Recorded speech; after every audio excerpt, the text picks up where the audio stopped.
Era uma manhã abafada em Itaquera, periferia pulsante de São Paulo, onde o barulho dos ônibus disputava espaço com os pregões das barracas de pastel e o tilintar de xícaras nas padarias. O Instituto Kaká, a academia de futebol comunitária que o ex-jogador havia fundado, já estava acordando com o riso das crianças correndo atrás de uma bola gasta, chutada de um lado a outro do campinho de grama sintética. Era sábado, e sábado sempre era dia cheio, com treino, com visita de pais e com a esperança renovada de meninos que sonhavam vestir uma camisa profissional um dia. Kaká tinha o hábito de chegar cedo, discreto, usando um boné simples e um moletom surrado que não denunciava a glória de quem já ergueu uma bola de ouro. Gostava de observar, antes de qualquer reunião, o jeito que os treinadores se comportavam, como interagiam com os meninos e como mantinham o espírito vivo do projeto. Nesse dia, algo lhe chamou a atenção de imediato.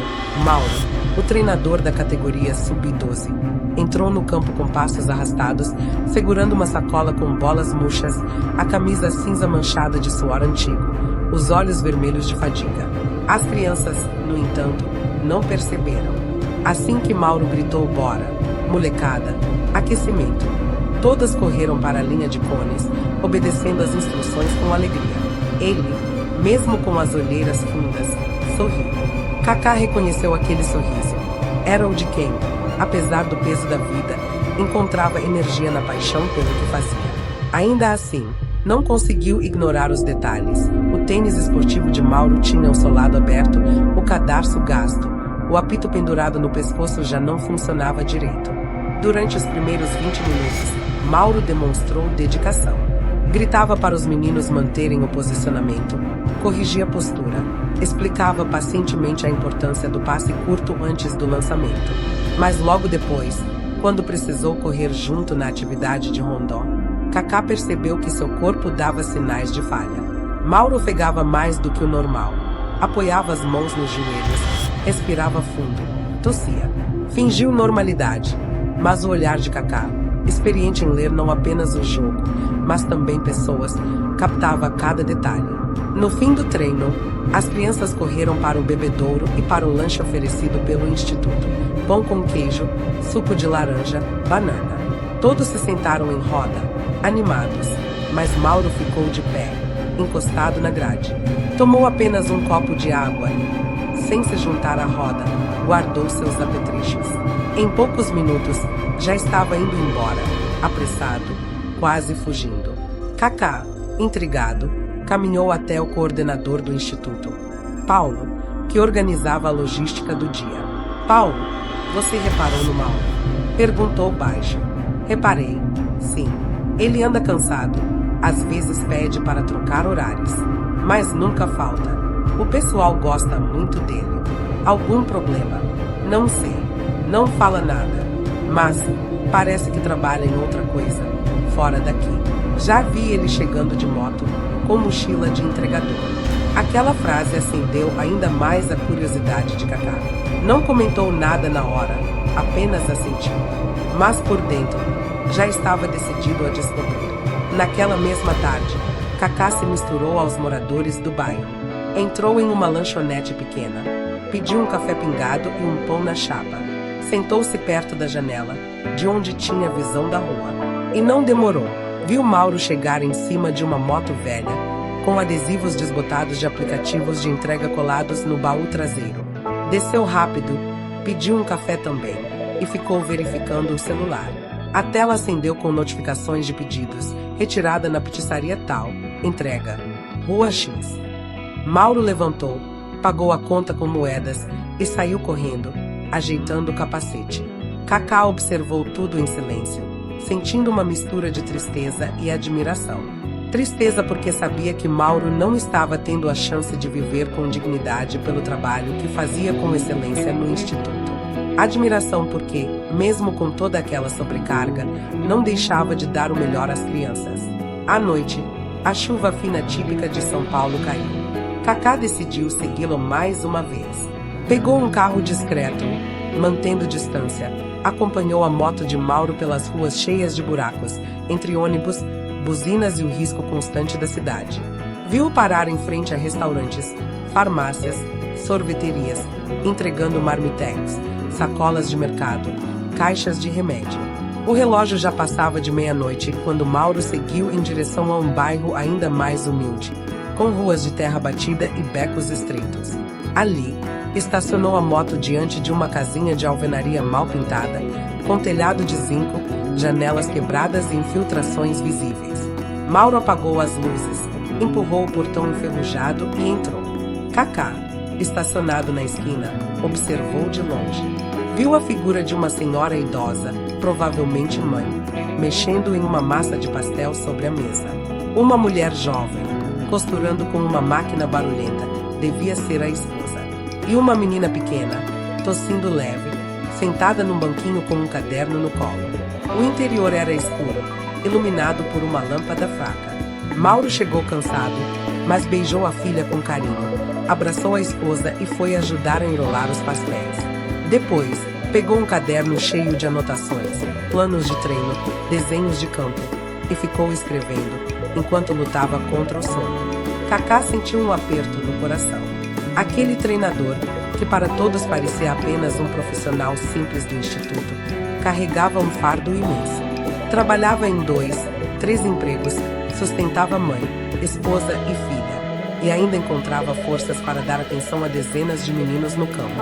Ele poderia ter batido na porta, oferecido ajuda imediatamente, mas sabia que não era assim que funcionava.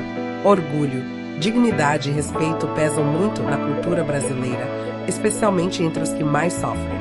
Ninguém quer ser visto como coitado. Mauro precisava de reconhecimento, não de caridade. Naquela noite, Cacá voltou para casa pensativo. Olhou para as próprias conquistas, troféus, medalhas, fotos de grandes vitórias. Mas nenhuma delas parecia tão valiosa quanto a chance de transformar, silenciosamente, a vida de alguém como Mauro. No dia seguinte, no treino de domingo, Mauro apareceu novamente. O mesmo tênis gasto, o mesmo apito falho, o mesmo sorriso cansado. Mas Cacá agora via muito mais do que isso. Via a coragem de um homem que, mesmo exausto, não deixava de ensinar valores aos meninos. Durante o aquecimento, quando um garoto caiu no chão, Mauro correu para ajudar, ergueu com paciência e explicou: cair faz parte, levantar faz parte também. O que não pode é desistir. Cacá se aproximou, estendeu uma garrafinha de água com sais minerais e disse apenas: professor, cuide-se também. Eles precisam do senhor inteiro. Mauro sorriu, meio sem graça, e respondeu: tô firme, Cacá, sempre firme. Mas Cacá sabia a verdade, e naquele instante, tomou a decisão. Iria ajudar Mauro, mas sem que ele sentisse vergonha.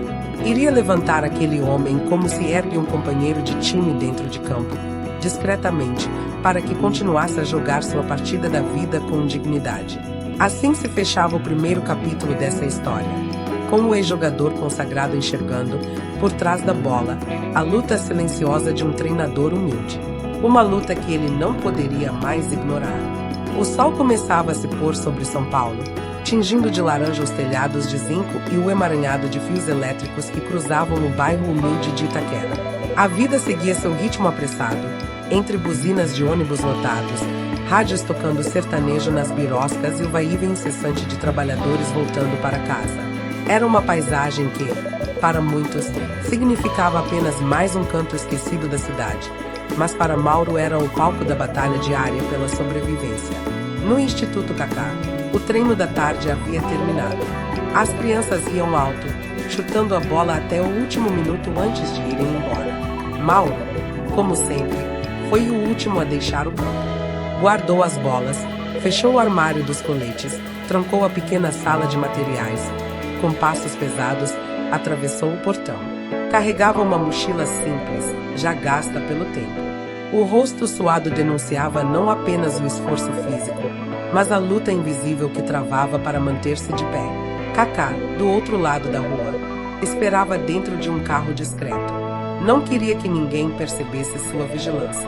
Sabia que precisava entender a vida de Mauro em profundidade antes de intervir.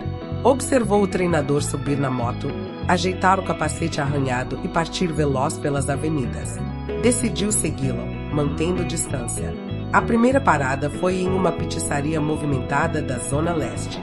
Mauro entrou rapidamente, pegou 2 caixas grandes e saiu com elas equilibradas no baú. O celular tocou com a notificação do aplicativo. Entrega Rua Joaquim Lemos 12 minutos. Acelerou. Kaká acompanhou. O ex-jogador, acostumado a decifrar táticas de jogo, agora se via decifrando a tática da sobrevivência de um homem comum. Seguiu a moto por ruas estreitas, viu Mauro entregar a pizza a uma família que mal agradeceu. Recebeu algumas moedas como troco e voltou correndo para outro pedido. Repetiu o trajeto mais algumas vezes, como se fosse um treino interminável de resistência. Era quase meia-noite quando, enfim, Mauro desligou o aplicativo. Mas não foi para casa. Estacionou a moto diante de uma obra inacabada, onde alguns homens dormiam em colchões improvisados. Cumprimentou o vigia e entrou. Kaká arregalou os olhos. Mauro vestiu um colete fluorescente e assumiu o posto de segurança noturno. Ali estava a verdade. Além de treinador e entregador, Mauro também trabalhava como vigia para complementar a renda. As horas avançaram lentamente. Kaká observava de dentro do carro, imóvel, enquanto Mauro rondava o terreno, lutando contra o sono. Às vezes encostava na parede, respirava fundo, mas logo retomava o passo, temendo ser pego cochilando. O vento frio da madrugada cortava, e ele apertava o casaco fino contra o corpo. Por volta das 4 da manhã, quando a cidade ainda dormia, Mauro enfim foi liberado. Subiu novamente na moto e seguiu para casa. Kaká o acompanhou até a rua de terra batida. Viu quando estacionou, abriu o portão com cuidado para não acordar os vizinhos e entrou em silêncio. Dessa vez, Kaká não ficou apenas observando de fora. Saiu do carro e caminhou até mais perto, curioso. Pela janela mal vedada, enxergou a cena que nunca mais esqueceria. A pequena Bia tossindo forte, agarrada a um cobertor fino, enquanto a mãe, Rafaela, tentava acalmá-la com um chá caseiro. Dona Celina, a mãe de Mauro, mexia em uma panela de arroz, mesmo naquela hora da madrugada, para garantir que houvesse comida pronta quando o filho voltasse. Mauro entrou, exausto, mas ainda com um sorriso para a filha. Pegou a menina no colo, embalou com carinho, como se esquecesse por um instante o cansaço. Depois sentou-se à mesa, comeu rapidamente 2 colheres de arroz com ovo e partiu para o quarto. Antes de deitar, tirou da mochila o caderno de treinos e rabiscou algumas ideias, novos exercícios, esquemas táticos. O corpo pedia descanso, mas a mente ainda se mantinha presa à missão de formar futuros jogadores. Kaká se afastou, com os olhos marejados. Aquela família vivia em condições tão frágeis que qualquer vento mais forte parecia capaz de derrubar tudo.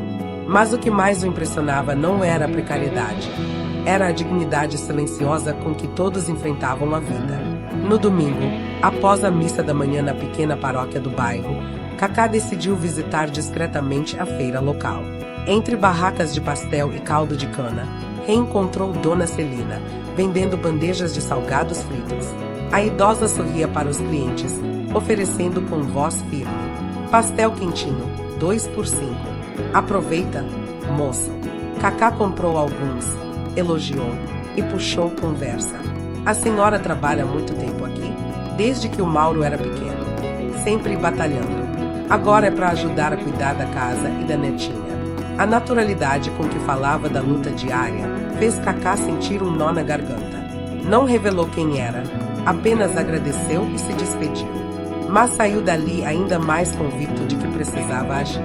Na segunda-feira, de volta ao instituto, Kaká chamou discretamente o coordenador Paulo para conversar. Paulo, precisamos olhar com mais cuidado para os nossos treinadores. Eles são a alma do projeto. Concordo. Mas por que essa preocupação repentina? Por que alguns deles podem estar carregando fardos que a gente não imagina? Paulo franziu a testa, mas entendeu o recado. Sabia que Kaká não falava à toa. Naquela tarde, após o treino, Kaká se aproximou de Mauro. Professor, vamos tomar um café? Convidou. Mauro hesitou. Estava atrasado para o turno de entregas. Mas diante do olhar sereno de Kaká, não teve coragem de recusar. Foram até a padaria da esquina. Sentaram-se em uma mesa simples. Mauro, Eu vejo como você se dedica às crianças. Você é exemplo para elas. Mas também percebo que anda cansado. Tem algo que possamos fazer? Mauro engoliu seco, desviou o olhar. Tá tudo bem, Kaká. Só correria da vida. Correria que começa no campo e termina de madrugada. Perguntou, direto. Mauro ficou em silêncio. As mãos tremiam levemente sobre a xícara de café. Não queria admitir, mas também não tinha forças para sustentar a mentira. Depois de alguns segundos, respirou fundo. Eu faço uns bicos. Entrego comida. Faço uns turnos de vigia. Preciso pagar remédio da minha filha. A Bia tem problema de respiração, sabe? E a casa? Bom, a casa sempre tem coisa para arrumar. Minha esposa costura. Minha mãe vende pastel. Todo mundo ajuda. Kaká ouviu sem interromper. Cada palavra era como uma facada lenta. Ele conhecia histórias de superação, mas ver aquilo de perto, na vida de alguém que trabalhava lado a lado com ele, era diferente. E por que nunca falou nada? Questionou, baixinho. Por que não quero piedade? O que faço é obrigação de pai, de marido, de filho. Não quero que pensem que estou pedindo ajuda. O silêncio que se seguiu foi denso. Kaká apoiou a mão no ombro de Mauro. Ninguém vai te olhar com piedade. Mas todo jogador sabe, sozinho, a gente não vence. Futebol é coletivo. A vida também. Mauro tentou sorrir, mas os olhos marejados o traíram. Olhou para a rua movimentada, como se buscasse esconder a emoção. Aquela conversa foi o suficiente para Kaká tomar sua decisão definitiva. Agora não era apenas um observador. Precisava intervir, mas de modo a respeitar a dignidade de Mauro. Não seria caridade, seria reconhecimento. De volta ao instituto, reuniu a equipe de confiança. Explicou a situação sem expor detalhes íntimos, mas deixando claro que Mauro precisava de apoio. Propôs um plano, melhorar o contrato dele, oferecer plano de saúde para a família, buscar parcerias com clínicas locais para tratamento da filha, organizar mutirões comunitários para reparar a casa. Tudo deveria ser feito de forma natural, como se fosse parte da evolução do projeto e não um favor pessoal. O Mauro não pode sentir que está recebendo esmola, reforçou Kaká. Precisa sentir que está crescendo junto com o instituto. Os colegas concordaram. Paulo ficou responsável por revisar a folha de pagamento. Uma assistente social foi contratada para acompanhar discretamente a família. E Kaká assumiu a missão de preparar o terreno com sensibilidade. Naquela noite, deitado em sua casa confortável, Kaká refletiu. Lembrou-se dos tempos em que também viveu momentos de dificuldade, quando a família sacrificava tudo para que ele pudesse treinar. Lembrou-se do pai chegando tarde do trabalho, da mãe costurando roupa para complementar a renda. Pensou, se não fosse a força deles, eu não teria chegado onde cheguei. Agora era a sua vez de ser essa força para alguém. Não como astro do futebol, mas como ser humano. A semana começou diferente no Instituto Kaká. Embora os treinos seguissem no mesmo ritmo, crianças correndo pelo gramado sintético, pais se amontoando atrás das grades, bolas batendo nas través improvisadas, havia no ar uma energia de expectativa. Kaká, após a conversa íntima com Mauro, tinha traçado um plano ousado: transformar a vida daquele treinador e de sua família sem ferir sua dignidade. Para ele, aquilo não era simples filantropia. Era uma questão de justiça. Mauro representava a essência do projeto: paixão, entrega, resistência. Não podia continuar carregando sozinho uma cruz tão pesada. Na manhã de segunda-feira, Kaká reuniu discretamente alguns colaboradores de confiança. Estavam na sala de reuniões pequena, onde quadros de ex-alunos já em clubes profissionais decoravam as paredes. Ao redor da mesa de madeira, Paulo, coordenador, Ana, assistente social, Lucas, responsável pela infraestrutura, e Fernanda, nutricionista, ouviam atentos. Amigos, começou Kaká, olhando nos olhos de cada um. Vocês sabem o quanto Mauro é essencial para este instituto. Ele tem dado mais do que pode. E agora chegou a hora de darmos a ele e a família dele aquilo que merecem. Mas sem fazer disso um espetáculo. Nada de mídia, nada de fotos. Isso é entre nós e a comunidade. Ana, acostumada acostumada a lidar com famílias em situação de vulnerabilidade, ergueu a mão. O primeiro passo é cuidar da saúde da filha dele. A asma não pode ser ignorada. Conheço uma clínica parceira que pode oferecer tratamento adequado, inclusive com acompanhamento pulmonar. Vou marcar uma consulta. Fernanda complementou. A alimentação também é fundamental. Podemos incluir cestas semanais de frutas, verduras e alimentos nutritivos, mas não como doação, e sim como parte do programa de bem-estar que já oferecemos aos funcionários. Lucas, o engenheiro do projeto, sorriu. E a casa? Fiz uma visita rápida de fora. Aquilo precisa de reforma urgente. Telhado, infiltração, parte elétrica. Posso organizar um mutirão com voluntários da comunidade. Gente que topa meter a mão na massa. Vai ser simbólico, sabe? Um time jogando junto. Paulo, prático como sempre, concluiu. E no contrato dele, já conversei com o setor administrativo. Podemos efetivá-lo como coordenador das categorias de base, com salário fixo, benefícios e carteira assinada. É o mínimo diante do que ele faz. Kaká assentiu, satisfeito. Perfeito. Mas lembrem-se, Mauro não pode sentir que está recebendo esmola. Precisa enxergar tudo isso como parte do crescimento natural do Instituto. Nosso discurso será claro. Reconhecemos o valor dele e queremos que cresça conosco. Todos concordaram. O plano estava traçado.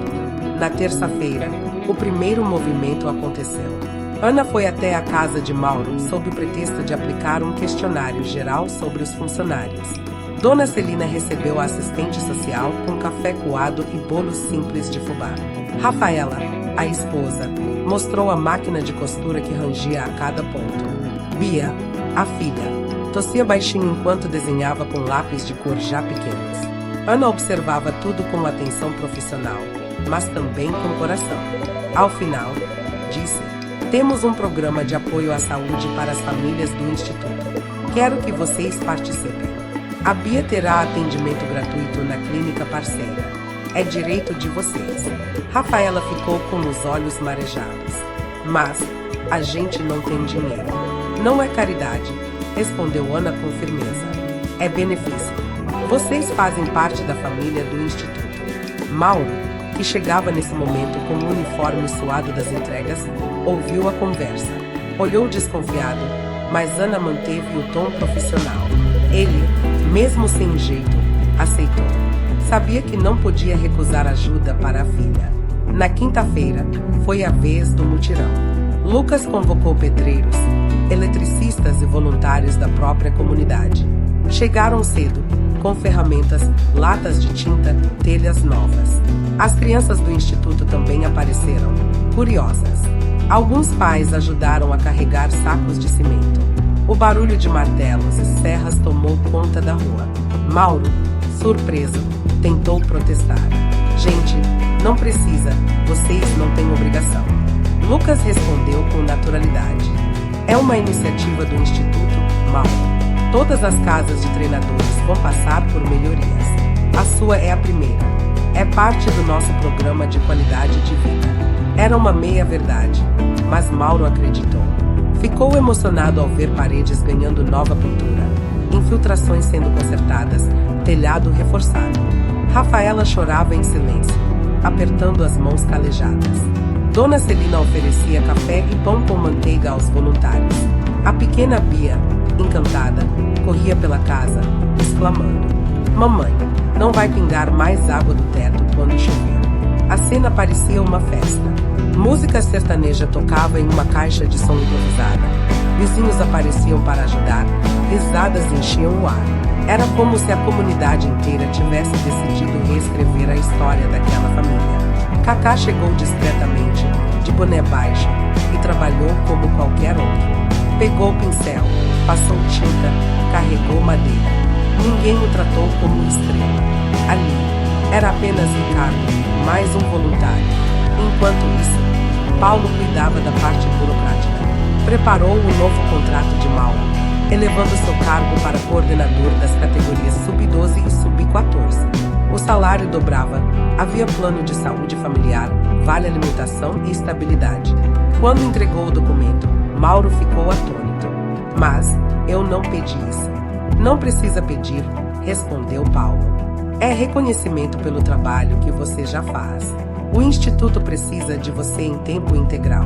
Mauro respirou fundo. Sentiu o peso de anos de luta se transformando em alívio. Pela primeira vez, vislumbrou a possibilidade de abandonar os bicos noturnos e as entregas arriscadas. Pela primeira vez, viu uma chance de oferecer à filha uma vida melhor. Naquele sábado, o treino foi especial. As crianças estavam agitadas, comentando a reforma da casa do professor. Mauro entrou em campo com uma energia diferente. O sorriso não era apenas para disfarçar o cansaço, era genuíno. Gritava com mais vigor, corria junto, vibrava a cada acerto. Kaká observava a distância, orgulhoso. Sabia que o plano estava funcionando. Não precisava de agradecimentos públicos. Bastava ver Mauro florescer novamente.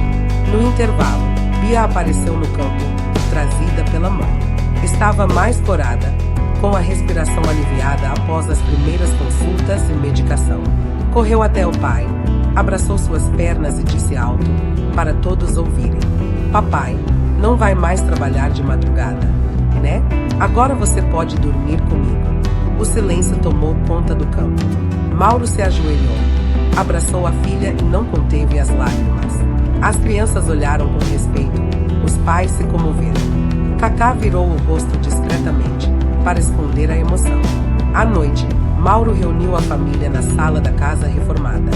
Sentaram-se no sofá recém-estofado, ainda com cheiro de tecido novo. A luz elétrica iluminava tudo sem falhas. Sobre a mesa, Dona Celina serviu arroz, feijão, frango assado e salada colorida. Uma refeição simples, mas farta. Mauro ergueu um copo de suco e disse: Eu não sei explicar o que está acontecendo. Só sei que Deus colocou anjos no nosso caminho. A vida sempre foi luta, mas agora sinto que não estamos mais sozinhos. Rafaela apertou sua mão. Você nunca esteve sozinho, Mauro. Mas agora, finalmente, alguém enxergou sua luta. Bia, inocente, completou. Foi o tio Kaká, né? Todos riram. Mauro olhou para a filha, emocionado, apenas respondeu: Foi o time todo, filha. Foi o time. Naquele mesmo momento, do outro lado da cidade, Kaká refletia em silêncio.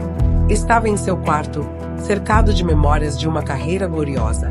Mas o que lhe aquecia o coração não eram as fotos com a camisa do Milan ou os troféus dourados. Era a imagem de Mauro abraçando a filha em campo. É isso que importa, pensou. Não títulos, não prêmios. O verdadeiro gol é devolver dignidade a quem luta. O sol nasceu dourado naquela manhã de sábado, espalhando sua luz sobre o campo sintético do Instituto Kaká, que brilhava ainda molhado pelo orvalho. As crianças chegaram correndo, com chuteiras baratas mas olhos cheios de sonhos. Os pais se acomodavam nas arquibancadas improvisadas, conversando animadamente. Havia algo diferente no ar, expectativa, alegria contida, como se todos soubessem que aquele dia seria especial. No centro do campo, Mauro ajeitava cones e bolas. O cansaço que antes o dominava parecia ter desaparecido. Estava leve, vibrante, com uma energia nova que contagiava a todos. Já não carregava o peso dos turnos noturnos nem da incerteza sobre o sustento da família. Agora, era um coordenador respeitado, com estabilidade, com casa reformada, filha em tratamento e esposa com trabalho digno. Mas ele ainda não sabia que a comunidade preparava uma surpresa. Naquela semana, um grupo de pais se organizara em segredo. Queriam homenagear Mauro, também Kaká, pelo impacto silencioso que haviam causado. Reuniram-se em garagens, padarias e praças, planejando cada detalhe. As crianças ensaiaram uma pequena peça de teatro, improvisaram músicas, prepararam cartazes coloridos com frases como obrigado, professor Mauro e Kaká, nosso craque de coração. Dona Celina, orgulhosa, gritou dezenas de pastéis. Rafaela costurou bandeirinhas com as cores do instituto. Até a pequena Bia ajudou, pintando corações vermelhos em folhas de cartolina. O combinado era simples. Ao final do treino de sábado, fariam a surpresa. Quando o treino começou, tudo parecia normal. Mauro dividiu os times, incentivou cada jogada, corrigiu posicionamentos. Gritava com entusiasmo. Isso, João, passa rápido. Boa, Maria, marca firme. Vamos, equipe, futebol é união. Kaká, sentado discretamente no banco de reservas, observava. Não usava óculos escuros nem boné para se esconder. Queria estar presente, visível, como parte daquele momento. Após quase 2 horas, Mauro apitou o fim da partida. As crianças, suadas e felizes, correram para o círculo do meio-campo. Foi então que Paulo, o coordenador, pegou o microfone. Pessoal, antes de encerrarmos, temos uma pequena surpresa. Fiquem atentos. De repente, as caixas de som começaram a tocar um samba animado. As crianças entraram em fila, segurando cartazes coloridos. Cantavam juntas, desafinadas mas emocionadas. Professor Mauro, nosso herói. Kaká, nosso amigo, nosso craque de coração. O campo inteiro aplaudiu.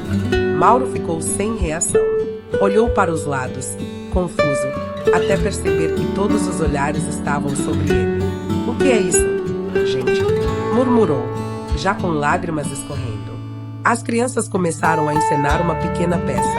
Mostravam um professor cansado, representado por um dos garotos, que mesmo assim nunca deixava de treinar os alunos. Depois, surgia a figura de um amigo especial que o ajudava em silêncio.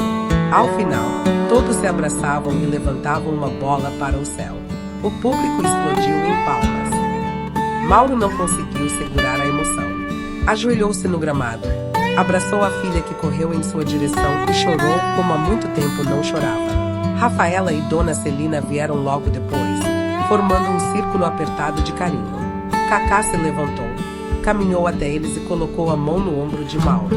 Disse baixinho, para que apenas ele ouvisse. Você merece cada aplauso. Isso é fruto do que você planta todos os dias. Mauro tentou responder, mas a voz falhou. Apenas assentiu, com lágrimas e sorriso ao mesmo tempo. Depois da homenagem, a comunidade transformou o campo em uma festa improvisada. Mesas de madeira foram colocadas, cheias de pastéis, bolos simples, sucos coloridos. Crianças corriam de um lado ao outro, pais conversavam, vizinhos que nunca tinham pisado ali apareceram. Era mais do que uma confraternização. Era o nascimento de um senso de pertencimento. Kaká circulava entre as pessoas, sem estrelismo. Apertava mãos, tirava fotos quando pediam, mas principalmente ouvia. Escutava histórias de pais que trabalhavam como pedreiros, motoristas de ônibus, cozinheiras. Escutava sonhos de crianças que queriam ser jogadores, mas também médicos, professores, engenheiros. Sentia que ali estava sua verdadeira missão. Não apenas formar atletas, mas formar cidadãos. À medida que a festa avançava, Mauro subiu em um pequeno caixote para falar. A multidão silenciou. Eu não sei nem por onde começar, disse, a voz embargada. A vida inteira, eu achei que tinha que lutar sozinho. Fazer de tudo um pouco, me virar, carregar fardos sem reclamar. Mas vocês me mostraram que ninguém vence sozinho. Vocês me ensinaram que a comunidade é mais forte do que qualquer dificuldade. Olhou para Kaká, emocionado. E você, Kaká, você podia estar em qualquer lugar do mundo, vivendo de glórias passadas. Mas escolheu estar aqui, com a gente. Isso não tem preço. Obrigado por acreditar em mim, por acreditar na nossa comunidade. Aplausos ecoaram. Kaká, constrangido, pegou o microfone apenas para dizer: o maior gol da minha vida não foi em campo. Foi aqui, vendo cada um de vocês sorrir. O futuro do Brasil está nessas crianças, e vocês são a base que sustenta tudo. Obrigado por me deixarem fazer parte dessa família. A música voltou a tocar, e a festa se estendeu até o entardecer. Crianças jogavam peladas improvisadas, pais dançavam samba, vizinhos trocavam abraços. Era como se um novo ciclo tivesse começado, o da esperança coletiva. Naquele mesmo dia, enquanto caminhava de volta para casa com a família, Mauro sentiu-se diferente. Já não era apenas um sobrevivente da dureza da vida. Era um líder reconhecido, um exemplo para a comunidade. e sabia que sua missão ia muito além de ensinar futebol. Era inspirar valores, transmitir coragem, cultivar dignidade. À noite, quando o silêncio tomou conta do bairro, Mauro sentou-se na varanda da casa reformada. Bia dormia tranquila, respirando melhor. Rafaela descansava ao seu lado e Dona Celina cochilava na sala. Ele olhou para o céu estrelado e sussurrou uma prece de gratidão. Do outro lado da cidade, Cacá fazia o mesmo. Sentado em sua sala, rodeado de memórias de uma carreira gloriosa, fechou os olhos e lembrou do dia inteiro. Sorriu. Sabia que não precisava de manchetes ou aplausos do mundo. O que importava era aquele campo simples, aquelas crianças correndo, aquela comunidade se transformando. Porque no fim, ele entendeu. O verdadeiro coração do futebol não está nos estádios cheios, mas nas pequenas vitórias da vida real. Está em cada criança que encontra esperança, em cada família que reencontra dignidade, em cada comunidade que se levanta unida. E assim, o Instituto Cacá não era apenas um projeto esportivo. Era um farol, um símbolo de que o amor, a empatia e o respeito podiam transformar realidades. O último som daquela noite foi o riso de uma criança ecoando no campinho vazio, como se anunciasse que o amanhã já começava a ser diferente. E com isso, fechava-se a jornada, não de um craque que fez gols históricos, mas de um homem que descobriu que o maior gol da vida é marcar no coração das pessoas.